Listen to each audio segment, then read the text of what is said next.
Hi everyone, and this will be daily video 50. And I just realized that actually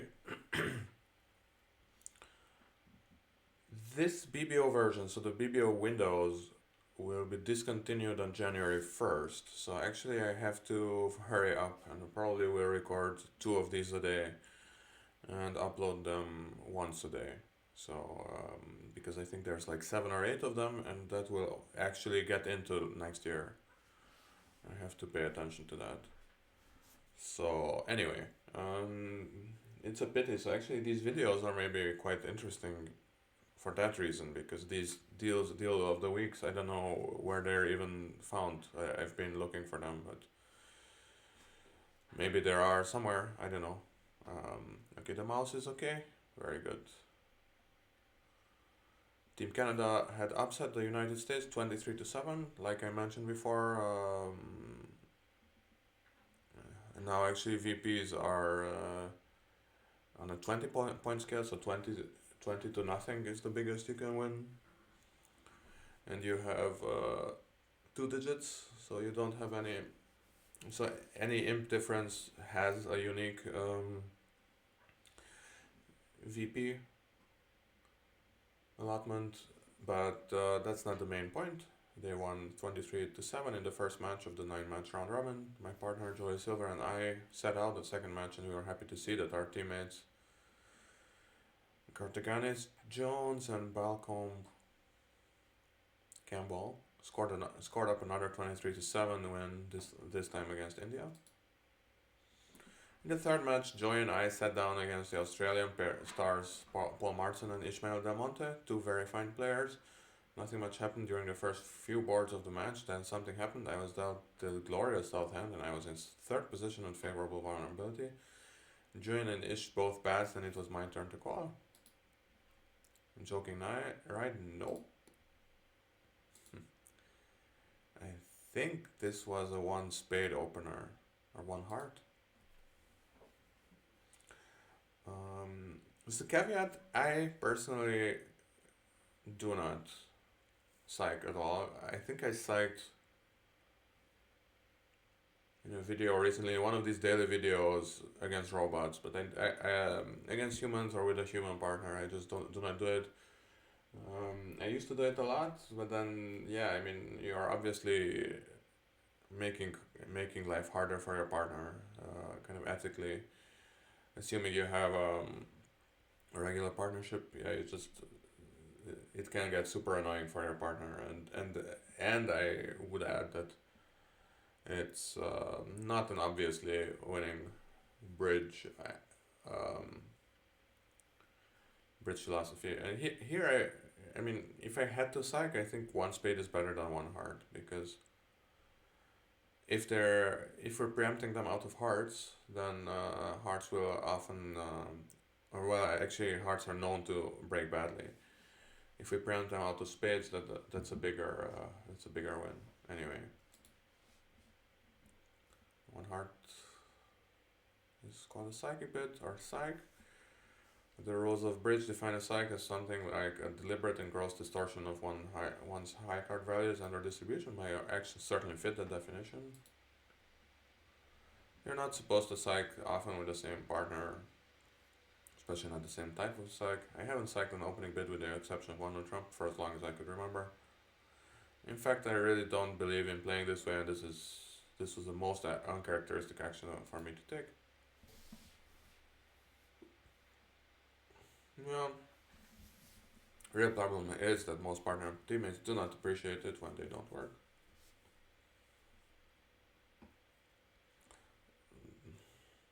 I think the real problem is that your partner gets into a lot of trouble trying to field or not field or um, trying to disclose this. I mean, it's just awful in general. But anyway,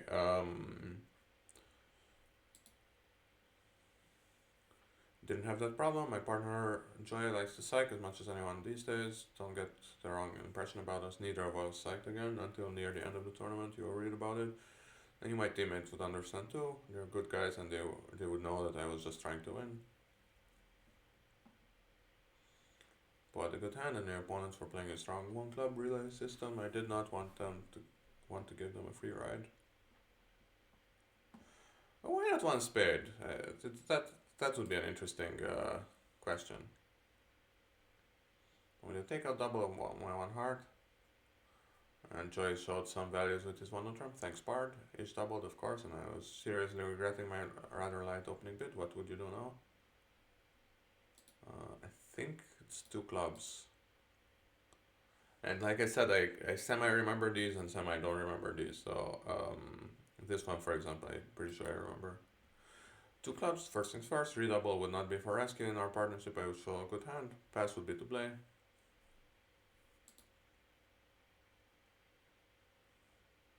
Yeah, you just have to pass.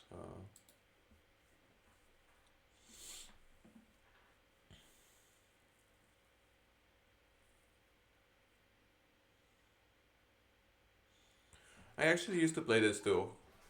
1 major double, 2 clubs, showing heart rates. I mean, transfers are obviously just better, but I've played this. It's fine. I mean, you just give up club bids in all kinds of situations. Why not here?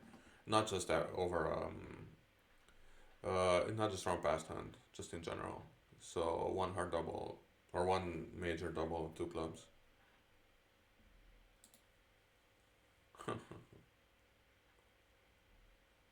Well, I know you don't have good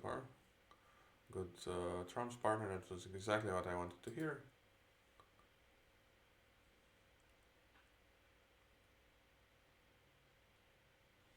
5 tricks or minus 500. Yeah, I mean, trumps could be 5-0, but even then, yeah, you can finesse on the way back. So you take the jack. Here you play low from dummy. You play the jack, and then if West had 5 clubs, then you can play low to the 8. So that's why you can claim. 4-1 club break was a pleasant surprise. It's too bad that neither of their opponents had long suits, but most of the suits split well, and it appeared that East-West could make almost anything they bid.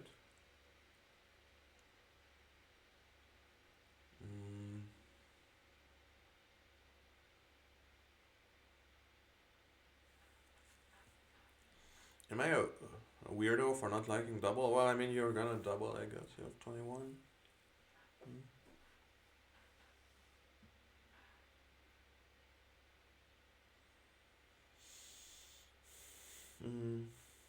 Yeah, you just make any slam you want. It's just that you don't have a fit.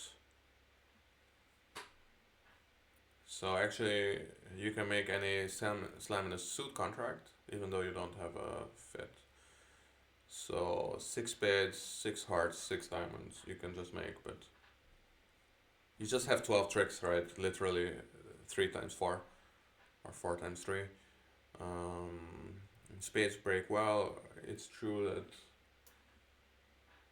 you don't quite need them to split 3-3 if you're playing in, let's say, hearts. You can draw 2 rounds of hearts and then play 3 rounds of spades to check.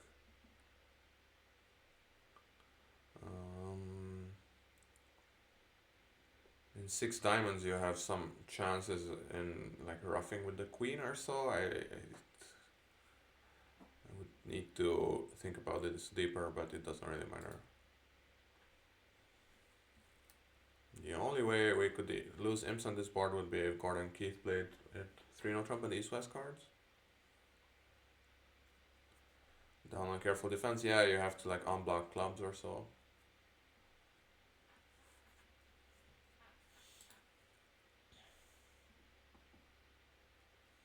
I was tempted again, and a few boards later, once again I was third seed at favorable vulnerability, and once again both Joy and Ish has passed.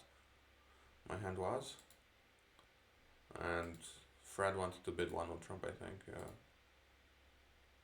And maybe just, I don't know, 2 hearts or 3 hearts. You're not gonna pass, right? Yeah.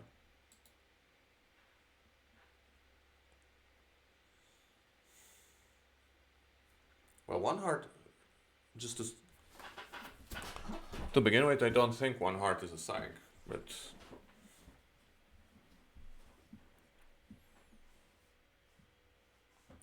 Three hearts worked out fine. The opponents had an intelligent auction to four spades. They only game contract with any chance. Still, four spades needed a lot of luck, which was not there, and went down two tricks. Plus 200 felt too smaller. Plus position for us. I mean, I think somebody has to say it. I mean, three hearts just is more preemptive than one with trump. I mean, in one with trump, West doubles or West bits two spades or West bits something, and then you're just way, way, way, way lower than over three hearts. I mean, it's also three hearts. It's just, I think it's just a better bid. Especially if your opponents are now a little on their toes and they know that you can psych sometimes. Which was running out of boards, and it felt like we were getting slightly the best of it when I picked up the south hand above. Both sides were vulnerable, and I was the dealer. Opened one club, and I play a simple 5-card major system with 15, 17, one on trump openings. Paul overcalled one heart, J cubed two hearts to show at least the limit raise. In support of clubs, and Ish bid two spades. What now? Just a nice 13 count, but I would just pass. It's a balanced minimum, so yeah, it's a correct call. I gave serious thought of bidding to bidding three clubs. Would three clubs suggest a good balanced minimum here? I was not sure. I thought Joy would normally expect a fifth club from me for three clubs. His cubit had committed our side to at least three clubs, so I knew that two spades would not end the auction. Whether pass or three heart is correct, three club here is correct here is really a matter of partnership, agreement, and style. I should mention that this like two hearts showing limit raise or better for clubs, that's a little outdated. Most people would play, I think, two hearts, or I don't know. Most people who give this some thought would play two hearts as showing something in spades. Something like that's one way of playing it is two hearts is 6 plus spades, and either weak or strong, like a sign up for an invitational hand. And with clubs you do something else. For example, one spade that's denying a major, or you can even play two clubs as limit raise or better, or maybe, I don't know, whatever. Paul raised to three spades, Joy competed to four clubs, and Ish passed, although Joy's four clubs bid was not exactly invitational, as it did not promise more than a good distribution limit raise. My hand was certainly improved greatly, especially with the spades, right? So now we know that spades are not like that. Joy has short spades, so we have no wastage there, and that's something like Joy cannot know. Yeah, you just bid game.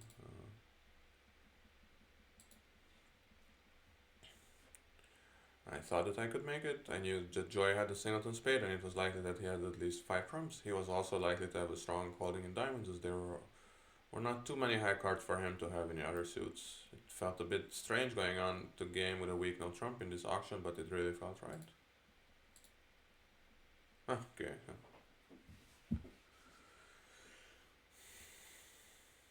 Yeah, the spade and diamonds were ideal, but yeah, that's 4 clubs only. It's a little weird, right? I would never bid like this, but whatever. Fifth trump would have been nice, but I was still very happy with our contract. Think about how you would play as declarer before reading on.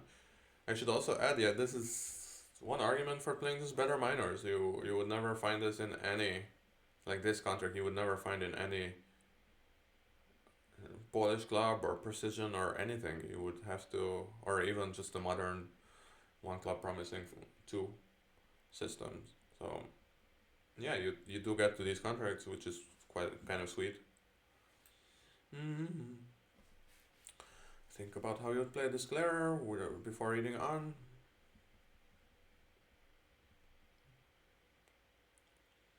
Well, the heart can go on clubs, right? So that would be one way of doing it. Sorry, heart can go on diamonds. But then, do I have enough tricks? And the answer is, I'm pretty sure is no, right?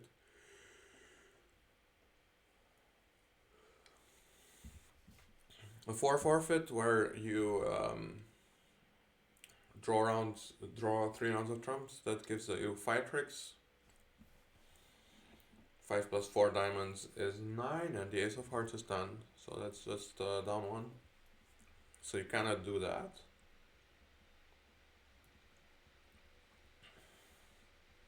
So the other thing you can do is try to rough some spades and dummy, I guess, is the easiest.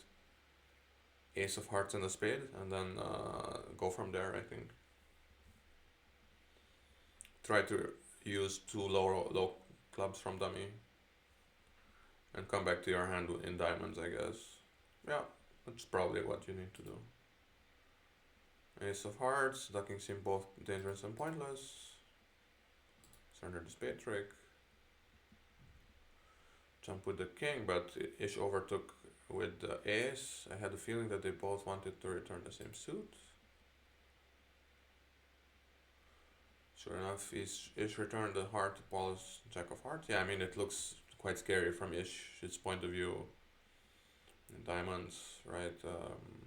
He could have just jack third and still the king is onside. And now I guess a club. No club.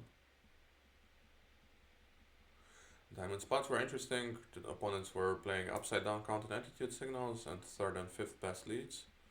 According honestly, then it appeared that diamonds were 4-2, probably with Paul having 4. What? Why would this be? It's third and fifth, right? I mean 5-4 in Paul, and Ish was showing a double then. Of course, either or both defenders might have been false carding, so the 5 could be from 3 low. And then Ish would show a doubleton even though he had 3. Regardless, it looked like smooth sailing from here. Air off the spade in the dummy. Cross back to the diamond king. The third round of spades. And then Paul followed. I've rough with dummies club 10. Can you see why I made this play? It's because you wanna finesse against East's.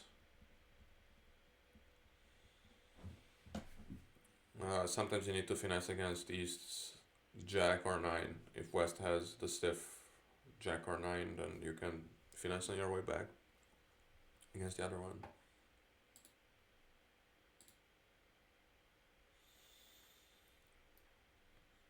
Yeah, but you're not playing for over tricks. You're actually making. You're actually trying to make. You already lost 2 tricks. Yeah. I had to hope that I had been wrong about my count on the hand. Didn't club to my hand.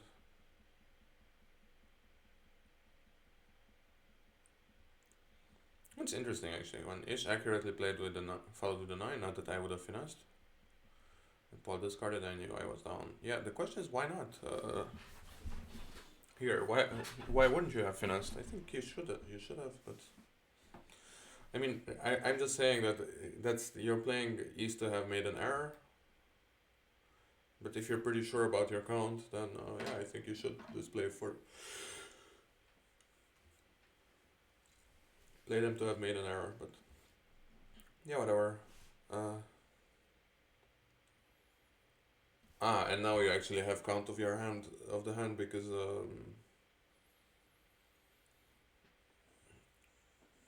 in a vacuum, ignoring all of the bidding and all of the inferences, now you can still have a play if you play low to the ace, pitch the spade on the other diamond, and then lead the heart through East.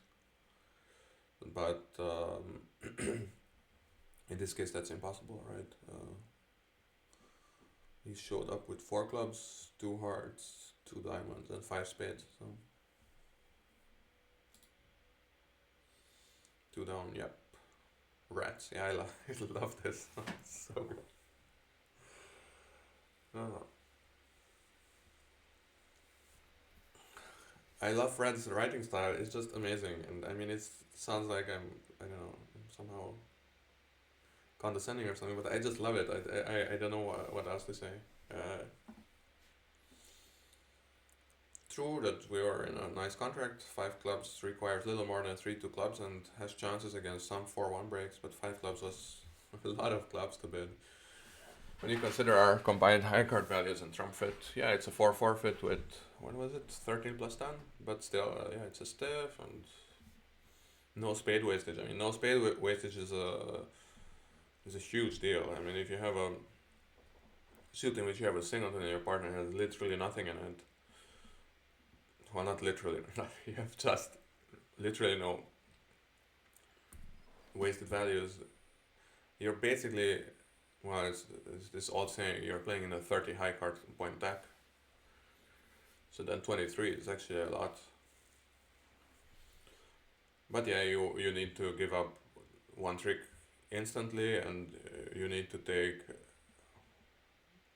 the rest of the suits for kind of like in slam. So it's still true.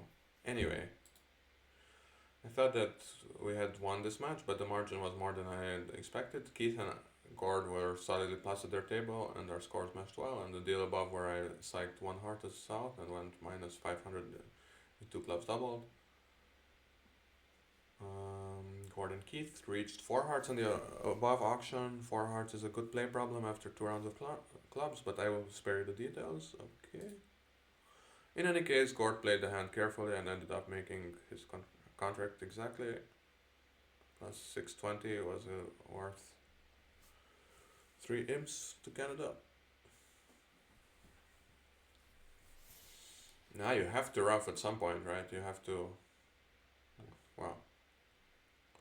Anyway. A deal in which I almost psyched one no trump and wound up plus 200 against 4 spades. Gordon Keith had a huge result. They stopped in 4 diamonds, the limit of the hand, got doubled and made the contract for plus 7, 10, and 14 imps to Canada. Wow. We lost 3 imps on the hand, in which I went down minus 200 in 5 clubs. Yes, the Australians played in 3 no trump on our cards and were minus 100. 5 clubs is a better contract than 3 no trump on this deal, and it was unlucky that we had lost imps. Yeah.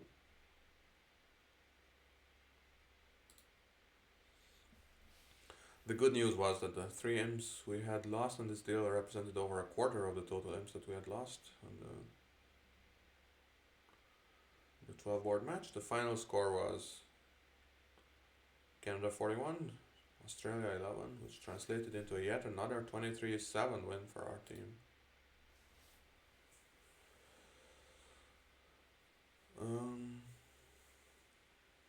23-7.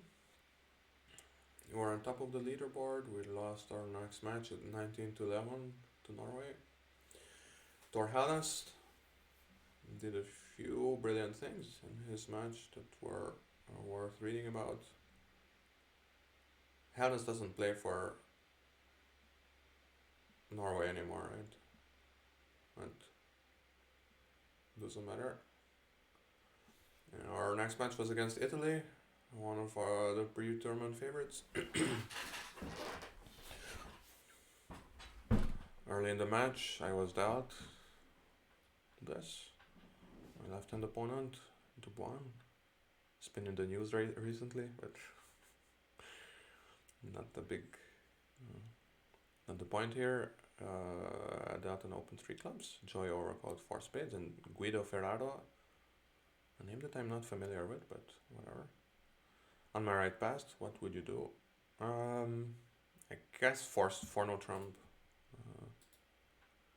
Since Joey has this sound overcalling style, then he must have very good spades and a very good hand. For no trump, Roman keycard Blackwood, 1430. I love Blackwood. Ugh.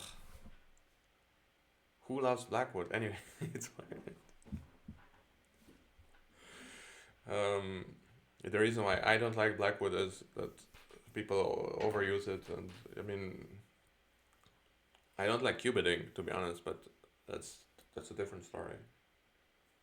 And somebody will say it's a control bid, but I don't know. Qubit is just used by everyone, so you know, deal with it. Anyway, four spade bid showed a very strong hand and a powerful suit. I thought my hand was worth at least a slam try, but I did not think that five club or five diamond Qubit by me would lead to an intelligent auction.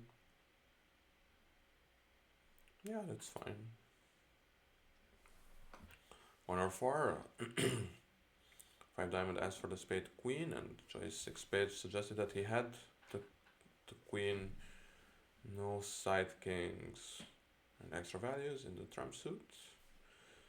Joey would have cubed a king if he had been dealt one, and he would have bid five no trump if he had a spade queen and nothing else to say.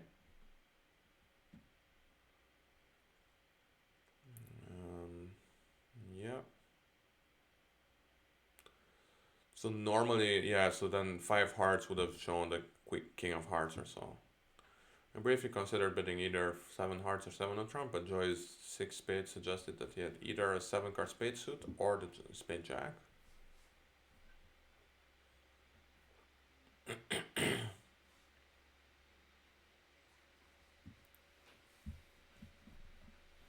Seven spades to the ace king queen 9 8, and when that suit broke in a civilized manner, seven spades was easy. Of course, it came as no surprise to learn that Versace and DeFalco also bid to seven spades on our cards to push the board. I think 2002. I think it's like Fantoni and Nunes. They were not old enough, kind of like they are kind of in this up and coming pair.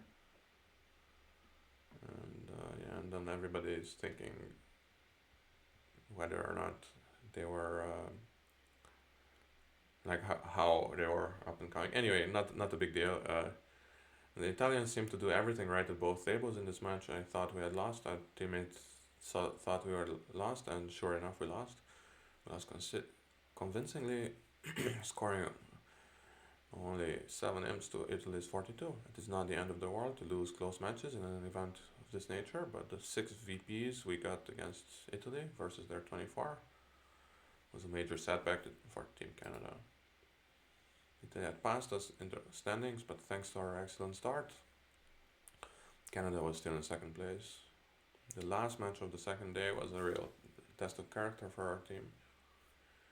Joe and I were not really put to the test, as we went to the bar instead of playing. The rest of the team faced the always dangerous Indonesians who were fighting hard for a qualifying spot.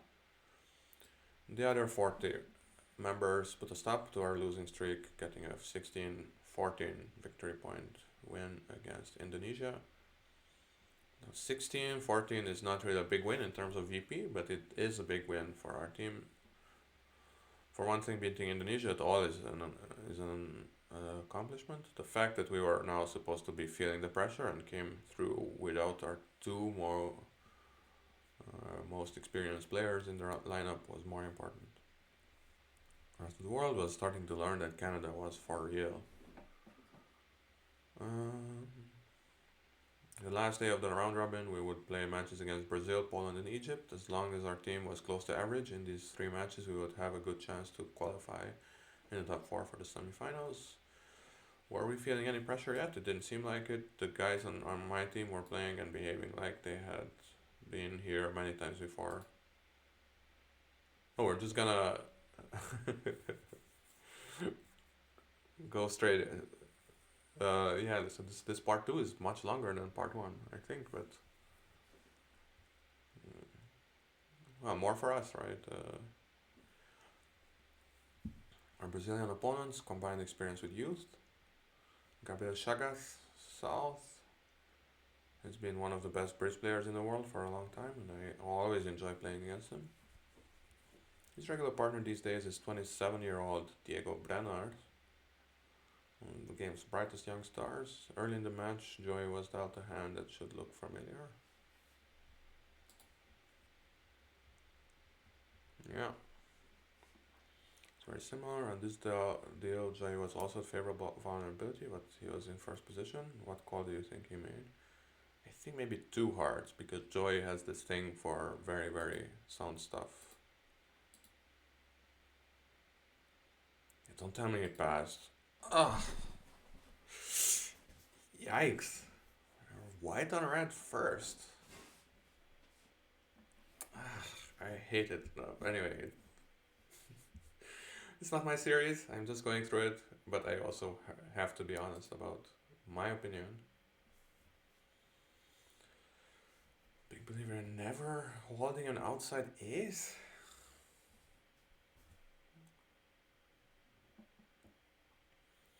That is just the way that Joy plays. I don't really care what my partner's style and preamps is as long as I know what to expect. Yeah, I do care actually.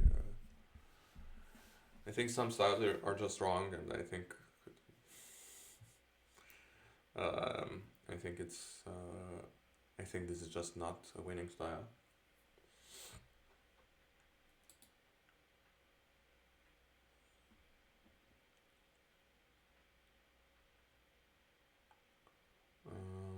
Try to ignore the fact that you know what my partner's hand is. Joy and Diego both passed, and it was up to me. Our side was a favorable vulnerability. What call do you think I made? I don't know. One no trump. Well, okay. Let's try to be realistic. Let's say maybe three clubs. Yes. I would have opened one club with this hand in first or second position, but in third position on this vulnerability, my mission was to obstruct. One club is not exactly what I call an obstructive bid, yes.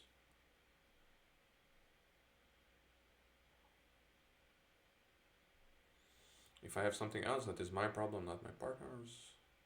If you choose to mix up your preamps this much, make sure you are playing with a sympathetic partner. But like you're in third, I mean, why? I think it doesn't really matter what your partner thinks, or I mean, you can do whatever you want in third. Yeah, barring some crazy psych, which may or may not cause problems, but I think yeah, three club bid is fine. Jury's to four clubs. Hang on a minute, yes. I don't think this call would have occurred to me, but Joy thought the opponents might make slam. He bid four clubs in order to take away their four level cubit oversuit. Yeah. Responsive double, and Gabriel, whose hand you can now see, bid four spades ending the auction.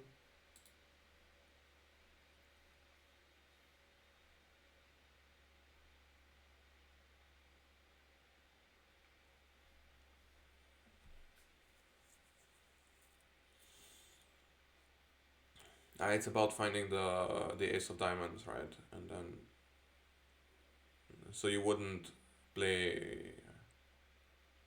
I forgot already. Yeah, West has the ace of diamonds double done. Yeah, but uh, and the jack of diamonds is in East. Yeah, but you would look for the jack of diamonds in West. That's kind of the point. And the ace of clubs trick one and draw 2 rounds of trumps ending in dummy. Club trick to me, yes. Third round of him for him to rough.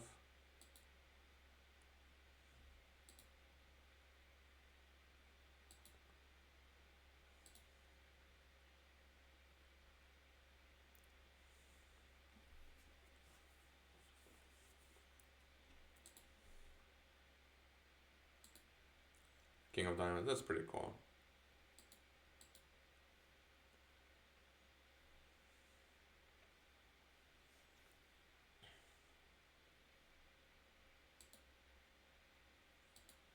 Yeah.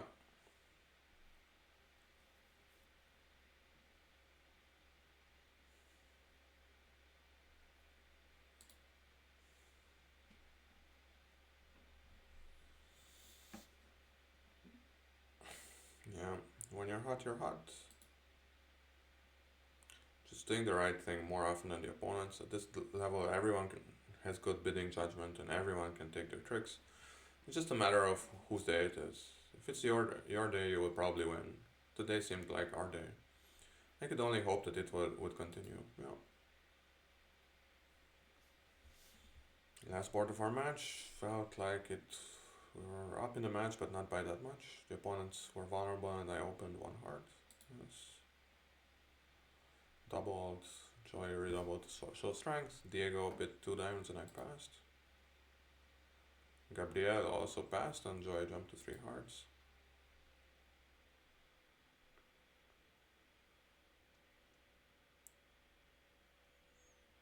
Didn't want to waste a lot of.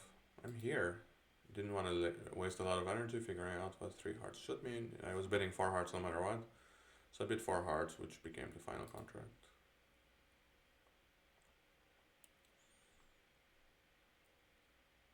Yeah, I mean, it's pretty. I think it's pretty bad, but whatever.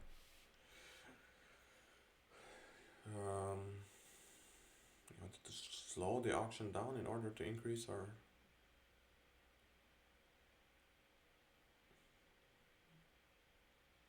Yeah, I don't think anybody does this anymore to slow down the auction. I don't know, but whatever. Um, to increase our chances of buying the hand for 4 hearts.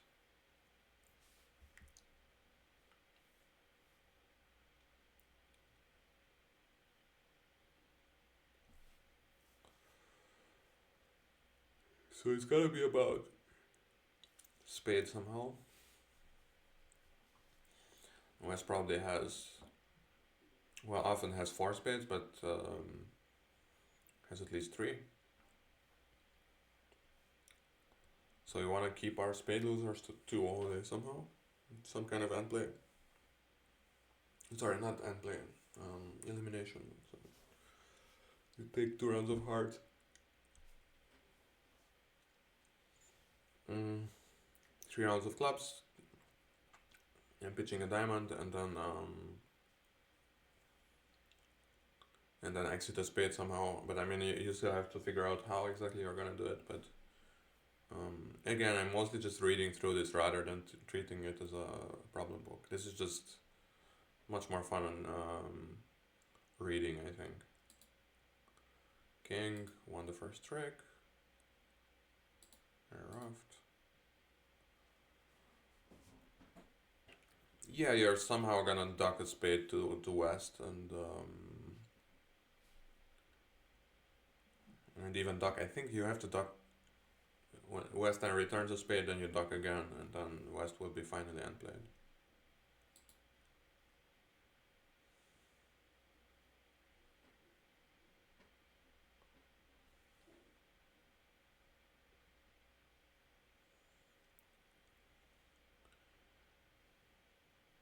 Yeah, trump to the dummy. Unlock clubs.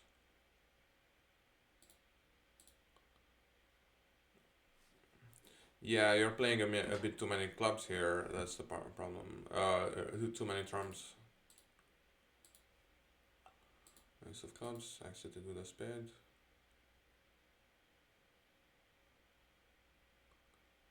Did not give the matter much thought. He played the 3.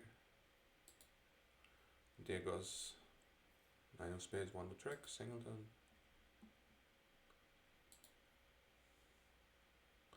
Let's play the 10.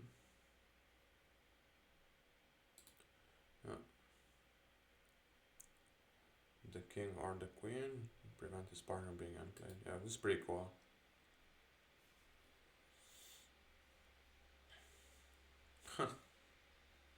Yeah, that's pretty funny. Yeah, so Diego could have pitched a 9. That's pretty nice.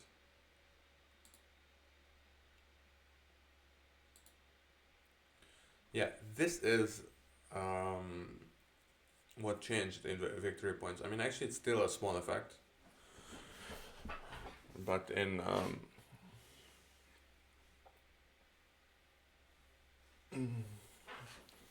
this in the old VP table, then you had this cusp. So, for example, I don't know, I'm just gonna say something, and then If you win between, I don't know, by between 5 and 8 imps or so, that will be a, I don't know, 17 to 13 win. So it didn't matter. Like you had a bunch of these boards where actually like 1 or 2 imps actually did not change the result of the match in the end. Only the imp differential, and that just makes no sense. And now they changed this, and it's the same with this because you have these 2 decimal points, then you have very few ties anymore. Yeah, let's go on. Nick and Peter had enjoyed a strong game, one of the few subpar results. They stopped in 3 spades, making 4, and we were concerned about losing a vulnerable game swing. They are happy to see that we won 7 imps on the board. Yes.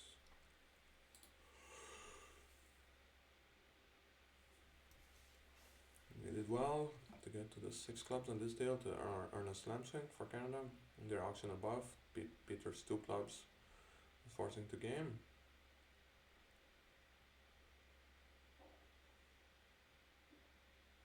Roman kick our black with avoiding the agreed trump suit. He was rewarded for his good judgment when trumps broke 3-2 and 6 clubs made. Yeah, I don't I don't know what to say. It's true, South bit clubs 3 times, and actually the way I like it is that already 2 clubs and 3 clubs shows a very good suit. Like when you would bet 2 no trump on a bunch of hands, and 3 clubs really insist on clubs, and then 4 clubs is really insist on clubs. So I can see that, but it's still a little weird. Anyway, Canada was ahead by 9 imps, 18-12 in victory points going into the last board. Last board? Ah, was ahead by 9 imps. Okay.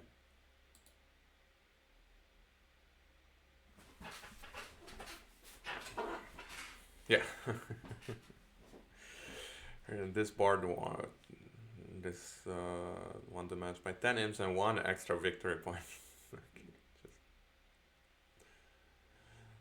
Yeah, it's really bad. I think. I think it makes no sense. I mean, it's kind of adding another element of the game to the game, but I think it was a bad element. Anyway, over tricks do matter at imps. I agree with that, but victory point. Yeah. Anyway, sitting in 3rd place with 2 matches to go, we were 13 VPs ahead of 5th place Poland. 13 VP is a sizable gap at this late stage, but we could not afford to be comfortable, especially as we were about to play Poland. Poland versus Canada turned out to be another low-scoring match. Poland won 24-19 in imps, but only 16-14 in VPs. The other matches also went well for Canada, and we were all but mathematically assured of a qualifying spot into the last match.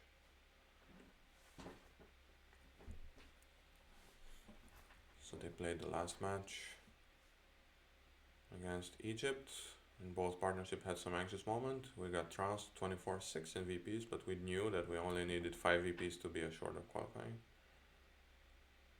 All but okay.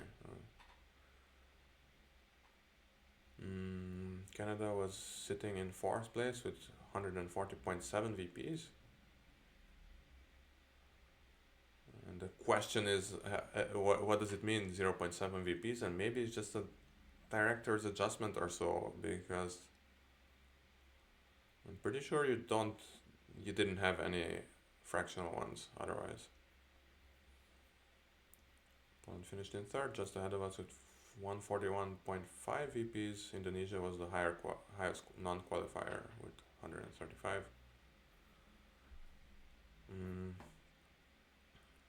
Getting to the final 4 was something that none of us had really expected. It was a serious thrill to have come this far, and the excitement was not about to let up. Italy, by virtue of winning the round robin, was entitled to choose their semi-final opponents from among the other 3 qualifiers. Nobody was surprised, of course, when they selected Canada. Italy would enjoy a 6-imp carryover into our 48-board semi-final. We know we are a big favorite to lose this match, but stranger things have happened. Okay, so I'm gonna talk about. I will go to part three in a separate video. And in the meantime, yeah, enjoy. If you want to go through them yourself, you have 3 more days, I think. So just hurry up. And otherwise, yeah, my videos will be up far longer than that. So that's one thing. Anyway, thanks for watching. See you in the next part tomorrow.